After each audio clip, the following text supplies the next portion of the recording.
this out of a car in the junkyard. It's only a few dollars.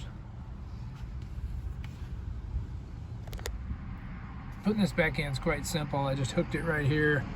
Couldn't really show it because couldn't do it one-handed. Just got to put these screws in and tighten them up. The only problem I had with this job was getting this cover off. I broke the one that was originally on here, and I also partially broke this one.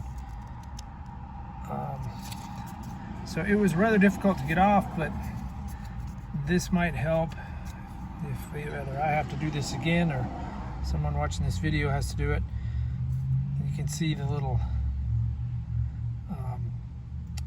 tabs here that hold it on, and the tabs have these corresponding holes that they go into.